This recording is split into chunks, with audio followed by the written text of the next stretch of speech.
Hello students, today we are going to start Unit 4 Electromagnetic Induction and Alternating Current. In this unit, first chapter is Electromagnetic Induction. Now what is Electromagnetic Induction? हमने first unit में electric field के बारे में पढ़ा था कि charge है, charge के अराउंड इलेक्ट्रिक फील्ड होता है। नेक्स्ट यूनिट में हमने ये करा कि चार्ज जब फ्लो होगा then there will be produce current. जब चार्ज फ्लो होगा, flow of charge, rate of flow of charge is known as current I. ठीक है, तो पहले सिंगल चार्ज था, अभी करंट फ्लो हो रहा था। Now when there will be flow of current, because of flow of current there will be produce an magnetic field. वो हमारा यूनिट थर्ड था, magnetism and magnetic effect of current, कि जब करंट फ्लो होता है तो उसके अराउंड क्या होता है, एक मैग्नेटिक फील्ड आपका जनरेट होता है। अभी नेक्स्ट क्या है, हमारा पहले चार्ज फ्लो हुआ, उसकी वजह से करंट फ्लो होता है, करंट प्रोड्यूस होता है, करंट के अराउंड क्या होता है, करंट फ्लो होता है, तो उसके अराउंड मैग्नेटिक फील्ड होता है। अब नेक्स्ट आ गया है, नया फिनोमिना आ गया है इलेक्ट्रोमैग्नेटिक इंडक्शन। देखिए एक चेन बना हुआ है, चार्ज था, चार्ज के अराउंड इलेक्ट्रिक फील्ड हुआ, चार्ज ने फ्लो करना स्टार्ट किया, मीन्स करंट आपका प्रोड्यूस हो गया, करंट ने फ्लो करना स्टार्ट किया तो आपका मैग्नेटिक फील्ड जनरेट हो गया। अब मैग्नेटिक फील्ड जनरेट हो गया है, लेकिन होता है ना इंसान का दिमाग, वो कुछ ना कुछ करता नया रहता है, नए नए क्या होते हैं, इन्वेंशन होते रहते हैं। तो कभी भी प्रोसेस ग्रो करने का होता है वो रुकता नहीं है, तो रिसर्च पे रिसर्च होती रहती है। अभी ये लोगों को मालूम चल गया कि करंट फ्लो हो रहा है, करंट के अराउंड मैग्नेटिक फील्ड है। अब नया आ गया, फैराडे आए, फैराडे ने क्या किया, नया एक्सपेरिमेंट करना स्टार्ट कर दिया। उन्होंने क्या किया, एक कॉइल लिया। अब इस कॉइल में क्या करा उन्होंने, इन्वेंशन कैसे स्टार्ट किया उन्होंने। अभी इन्होंने क्या करा, जब एक कॉइल लिया इस तरह से बना हुआ, इसमें करंट फ्लो हो रहा है, तो उन्होंने क्या करा, जो करंट फ्लो हो रहा है इसमें चेंज करना स्टार्ट कर दिया। कि कॉइल है, कॉइल में क्या कर रहे हैं, जो करंट फ्लो हो रहा है उसको क्या कर रहे हैं, वेरी कर रहे हैं, उसको चेंज करना स्टार्ट कर दिया। अब देखिए करंट में जब आपने कॉइल है, कॉइल में करंट फ्लो हो रहा है आई, उसको चेंज करना स्टार्ट कर दिया, तो जब आई चेंज होगा तो आपका मैग्नेटिक फील्ड भी चेंज होगा। क्यों, I is proportional, B is proportional to I.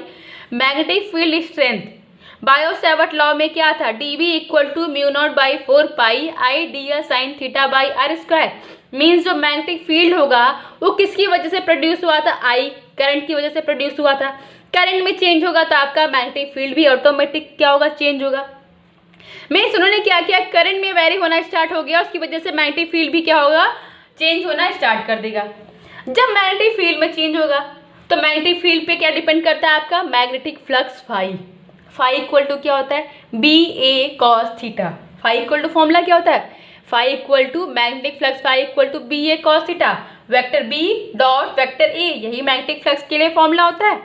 Means I में चेंज हुआ, आई की वजह से आपका मैग्नेटिक फील्ड में चेंज होगा, जो इसके आसपास का मैग्नेटिक फील्ड है कॉइल का। और जब मैग्नेटिक फील्ड में चेंज होगा तो वहाँ पे मैग्नेटिक फ्लक्स में भी चेंज होगा।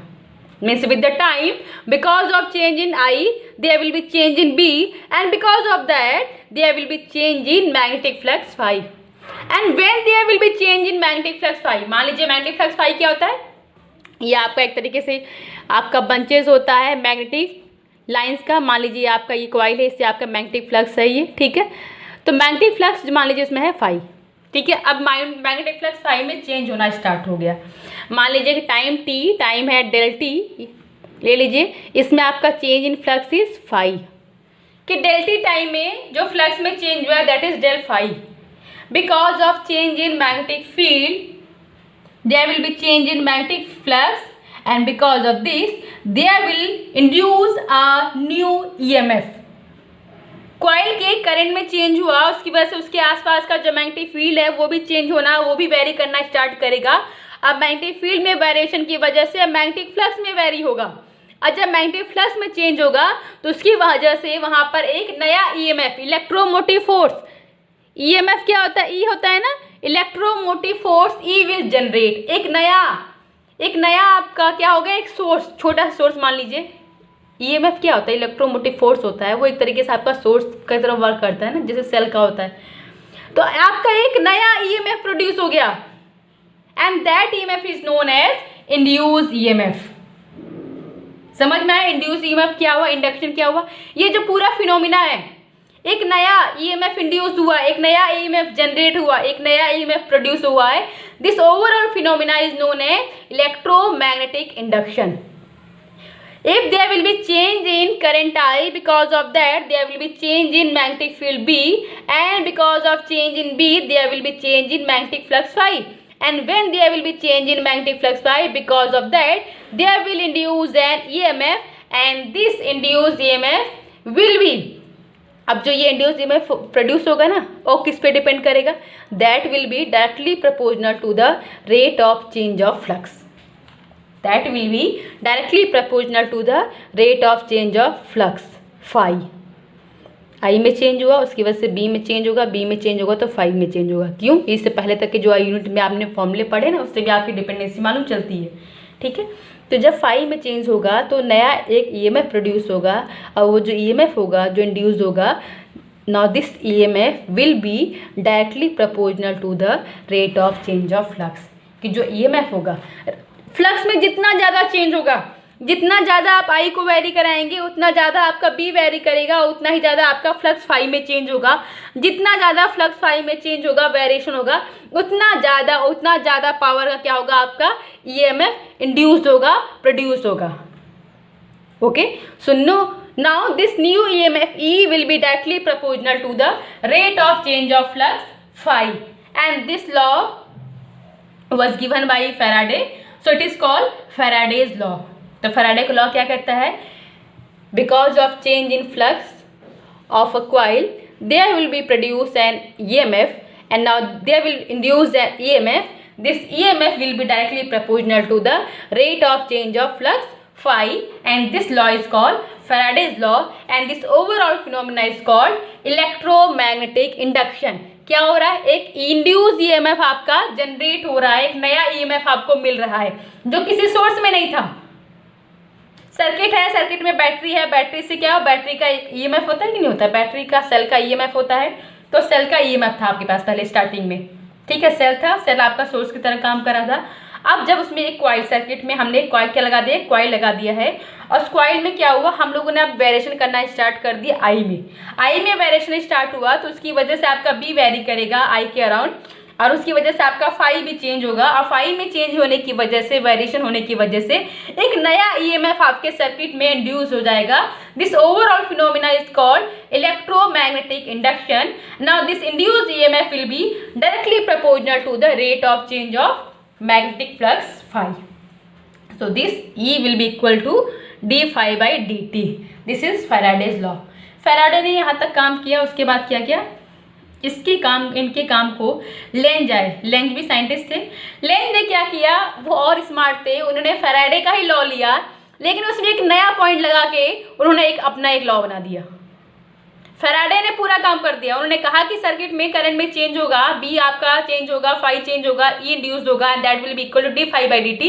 लेकिन लेंज आए, लेंज लॉ क्या कहता है, now this induced EMF will oppose the change in magnetic flux. अब देखिए सर्किट है, सर्किट में फाई में चेंज हुआ, ई आपका क्या हो गया, इंड्यूस्ड हो गया, एक नया ई आपको मिल गया। अब जो एक नया सोर्स मिल गया, एक नया करंट भी आपका प्रोड्यूस होगा कि नहीं होगा। जब V होता है, सोर्स आपका V होता है, सेल है, सेल्स में आपका क्या EMF है, जब उसमें आपका होता है या फिर जब करंट फ्लो करता है तो क्या होता है, उसमें आपका करंट फ्लो करता है ना, EMF क्या है, सोर्स की जरूरत क्या है, वो आपको पोटेंशियल देता है, आपको आगे आपके सर्किट में वर्किंग के लिए, उसी से आपका करंट फ्लो करता है। अब जब नया इंड्यूस EMF प्रोड्यूस होता है तो मीन्स अब आपको एक नया करंट भी तो मिलेगा। So there with this induce EMF will produce a current. ये जो इंड्यूस EMF होता है, ये E हुआ ना, अब यहाँ ये एक नया करंट प्रोड्यूस करेगा, इंड्यूस होगा। This induce EMF will produce a current, and that current known as eddy current. इस करंट क्या बोलते हैं, एडी करंट कहते हैं। अब इस करंट की डायरेक्शन क्या होगी, मान लीजिए कॉइल में करंट आई की डायरेक्शन ये है। अब जो इंड्यूस EMF, जो आपका इंड्यूस करंट, जो करंट इंड्यूस करेगा उसकी डायरेक्शन इसके अपोजिट होती है। उससे क्या करती है, अपोजिट होती है, means this induced current will opposes the change in magnetic flux. Coil के फ्लक्स में चेंज हुआ, फ्लक्स में चेंज होने की वजह से EMF प्रोड्यूस हुआ। ठीक है, अब जो इंड्यूस्ड EMF है, जो नया EMF प्रोड्यूस हुआ है, इससे क्या हुआ, एक नया करंट प्रोड्यूस होगा, उस करंट का नाम क्या होता है, एडी करंट। इंड्यूस्ड EMF के थ्रू जो करंट प्रोड्यूस होता है, that current is known as eddy current. अब एक करंट क्या करता है, जो आपका ओरिजिनल चेंज जो आपका कॉइल है उसमें जो फ्लक्स में चेंज हो रहा है वो उसी को अपोज करता है। वो कोशिश करता है कि जो ये फ्लक्स में चेंज हो रहा है वो चेंज ना हो, मीन जिसकी वजह से वो जनरेट हुआ। इंड्यूस ईएमएफ या इंड्यूस करंट किसकी वजह से जनरेट हुआ? ये आपका फाई में चेंज होने की वजह से ही तो इंड्यूस हुआ है। किसकी वजह से प्रोड्यूस हुआ है? जब फ्लक्स में चेंज होगा तभी तो आपका ईएमएफ, आपका इंड्यूस ईएमएफ आपको मिलेगा। फ्लक्स में चेंज नहीं होगा तो आपका ईएमएफ नहीं मिलेगा, इंड्यूस ईएमएफ। तो फ्लक्स में चेंज हुआ, उसकी वजह से ईएमएफ इंड्यूस हुआ, और जो इंड्यूस ईएमएफ है उसने क्या किया, उससे एक नया करंट आपका प्रोड्यूस होगा, दैट इज एडी करंट। अब ये करंट क्या करेगा कि जिसकी वजह से ये जनरेट हुआ है वो उसी को क्या करेगा, कोशिश करेगा कि वही प्रोसेस रुक जाए। तो उसकी वजह से क्या आएगा, mean this induce EMF will be equal to minus D phi by D t. ये माइनस साइन क्यों आ गया? फैराडे ने कहा E will be equal to d phi by D T, लेकिन लेंज ने क्या लगा दिया, हमें माइनस साइन लगा दिया। माइनस साइन क्यों लगाया कि अब जो ये इंड्यूस ईएमएफ हो गया है, ये इंड्यूस ईएमएफ एक आपका करंट प्रोड्यूस करेगा, और एक करंट क्या कोशिश करेगा कि ये फ्लक्स में चेंज, फाई में चेंज ना हो, मीन्स बोथ है अपोजिट डायरेक्शन। ये किसकी वजह से है? ये माइनस साइन सिर्फ और सिर्फ डायरेक्शन की वजह से है कि जो आपका ये ईएमएफ प्रोड्यूस हुआ है, ये प्रोड्यूस होने के बाद कोशिश करता है कि जिसकी वजह से ये जनरेट हुआ है वो वही प्रोसेस को रोक दे, इसकी वजह से ये माइनस साइन है। तो लेंज ने यही काम किया कि जो इंड्यूस ईएमएफ होगा वो एक नया करंट प्रोड्यूस करेगा, and that current opposes a change in magnetic flux producing it, कि जिस मैग्नेटिक फ्लक्स की वजह से ये प्रोड्यूस हुआ है वो उसी को अपोज करता है, उसी की वजह से ये माइनस साइन यहाँ पर यूज होता है। बाकी जो फैराडे ने लॉ दिया, लॉ वही है, लेकिन उन्होंने एक नया टर्म लेंज ने दे दिया कि अब जो ये इंड्यूस ईएमएफ है ये एक करंट प्रोड्यूस करेगा, और ये करंट क्या करेगा, मैग्नेटिक फ्लक्स में चेंज होने की वजह से, जिसकी वजह से ये आपका ईएमएफ प्रोड्यूस हुआ है, वो उसी को क्या करेगा, उसी को अपोज करेगा, उसी के अगेंस्ट वर्क करेगा। इसी की वजह से ये माइनस साइन यहाँ पर यूज हुआ है। तो ये आपका फैराडे लॉ हो गया और ये लेंज लॉ हो गया, and this overall phenomena is known as electromagnetic induction. तो इलेक्ट्रोमैग्नेटिक इंडक्शन समझ में आगे क्या होता है, कोई कॉइल है उसमें करंट फ्लो हो रहा है, करंट में चेंज करना स्टार्ट करेंगे तो उसकी वजह से आपका मैग्नेटिक फील्ड बी में चेंज होगा। अब बी में चेंज होने की वजह से फ्लक्स फाई में चेंज होगा। क्यों? देखिए सारे फॉर्मूले आपने पढ़ चुके हैं। आई क्या होता है, बी की डिपेंडेंसी आई पे होती है और फाई की डिपेंडेंसी बी पे होती है। तो जब वहाँ फाई में चेंज होगा तो फाई में चेंज होने की वजह से आपका एक ईएमएफ इंड्यूस होगा। अब जो ईएमएफ इंड्यूस होगा ये क्या करेगा, एक नया करंट जनरेट करेगा, प्रोड्यूस करेगा, उस करंट को कहते हैं एडी करंट। ठीक है, तो कई बार एडी करंट आता है। तो एडी करंट क्या होता है, ये आपका जो ओरिजिनल करंट है उसके ऑपोजिट वर्क करता है, जो फ्लक्स है फाई है उसके ऑपोजिट वर्क करता है। तो इससे एक तरीके से क्या होता है, आपका एनर्जी का लॉस होता है।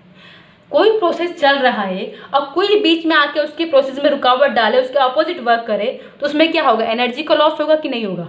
आप कोई काम कर रहे हैं और आपके काम के अगेंस्ट कोई दूसरा आगे काम कर रहा है, तो मीन्स क्या हो रहा है, आपका बीच में एनर्जी लॉस हो रहा है, आपके प्रोसेसिंग में रुकावट आ रहा है। तो एडी करंट क्या करता है, एक तरीके से एनर्जी लॉस का काम करता है। ये आपका ट्रांसफार्मर वाले केस में आएगा, कई बार इसमें शॉर्ट क्वेश्चन आते हैं, कॉम्पिटिशन लेवल पे भी आते हैं। देखिए एडी करंट में, तो एडी करंट मेनली क्या करता है, इसकी वजह से आपका जो सर्किट है ना उसमें लॉस होता है, एनर्जी का लॉस होता है, कि जो प्रोसेस चल रहा था उसमें जो ईएमएफ इंड्यूस हुआ, हमें नया ईएमएफ मिल गया तो हमारा प्रोसेस और आगे कंटिन्यू करेगा। लेकिन जो उसकी वजह से उसने एक करंट प्रोड्यूस कर दिया है, जो एडी करंट हो गया है, वो तो कोशिश करता है कि जो प्रोसेसिंग है फ्लक्स में चेंज होने का वो प्रोसेस ही रुक जाए, उस प्रोसेस को अपोज करता है, उसकी वजह से माइनस साइन आ गया है। तो उससे एक तरीके से एनर्जी का लॉस नहीं हो गया कि आपने जो पूरा काम कर रहे हैं, अब एक नया आपका एजेंट ऐसा कोई आ गया है, वो एजेंट क्या कर रहा है, जो ये एडी करंट आ गया है, ये जो प्रोसेस आप ओवरऑल कर रहे हैं उसी को रोकने की कोशिश कर रहा है। तो एक तरीके से इसमें एनर्जी का लॉस होता है। ठीक है, तो ट्रांसफार्मर वाले केस में ऐसा आता है कि एडी करंट लॉस होता है। तो वो आपका कॉन्सेप्ट यही है कि जो प्रोसेसिंग चल रहा है, फ्लक्स में चेंज हो रहा है, हमें एक नया ईएमएफ मिल रहा है, एडी करंट जो प्रोड्यूस हो गया है, अब वो उस प्रोसेस को ही रोकना चाह रहा है, उसकी वजह से ये माइनस साइन आता है जो लेंज ने दिया था, and this is known as Lenz law. Now we will find motional EMF of a current carrying conductor. अब कोई कंडक्टर है, ठीक है, और किसी मैग्नेटिक फील्ड में क्या कर रहा है, मूव कर रहा है। तो उसके मोशन की वजह से जो कंडक्टर है वो मूव कर रहा है किसी मैग्नेटिक फील्ड में। तो जब करंट मूव करेगा मैग्नेटिक फील्ड में तो उसकी वजह से भी वहाँ उसके फ्लक्स में चेंज आता है, और जब फ्लक्स में चेंज आएगा तो मतलब वहाँ पे एक ईएमएफ प्रोड्यूस होगा। तो ये निकालना है कि कोई करंट कैरिंग कंडक्टर है एल लेंथ का, वो भी वेलोसिटी से किसी मैग्नेटिक फील्ड में मूव कर रहा है।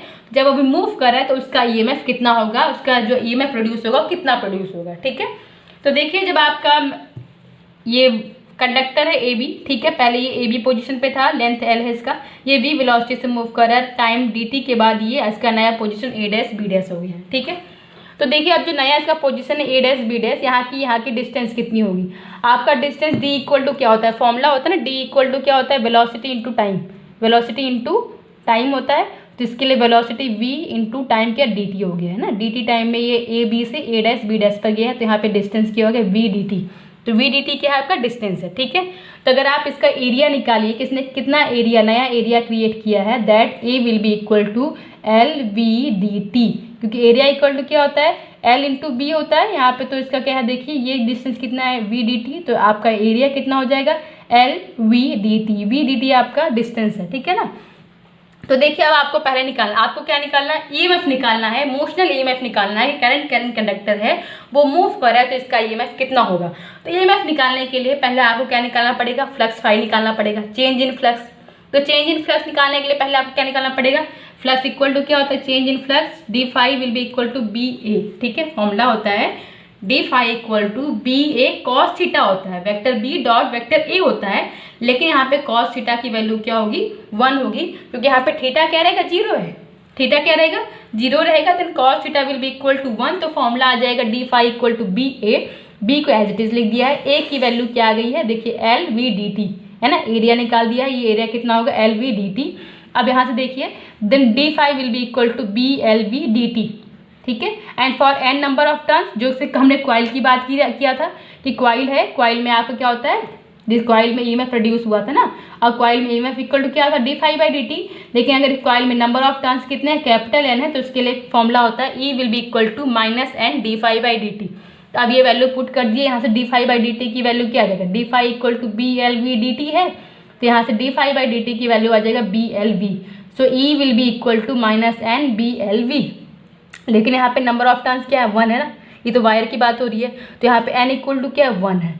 अब मैग्नीट्यूड लेंगे हम लोग, सिर्फ क्या लेंगे मैग्नीट्यूड। ये जो माइनस साइन है ये न्यूमेरिकल में नहीं आता, ये माइनस साइन जो आपका ईएमएफ है ये सिर्फ और सिर्फ किसकी वजह से है, जो आपका डायरेक्शन होता है, जो चेंज इन फ्लक्स के अपोजिट जो आपका ईएमएफ वर्क करता है उसकी वजह से ये माइनस साइन है। तो हम ये डायरेक्शन को शो करता है, किसको शो करता है, ये आपका जो चेंज इन फ्लक्स है उसके बाद जो ईएमएफ प्रोड्यूस होता है वो क्या करता है, उसके ऑपोजिट वर्क करता है, इसकी वजह से ये माइनस साइन है। तो न्यूमेरिकली हम इसका माइनस साइन नहीं लेंगे। तो मैग्नीट्यूड यहाँ से आपको ईएमएफ का कितना मिल जाएगा, this EMF E will be equal to B L V, N की वैल्यू इस केस में क्या हो जाएगी 1 हो जाएगी, then EMF will be equal to B L V. So motional EMF of a current carrying conductor will be equal to B L we.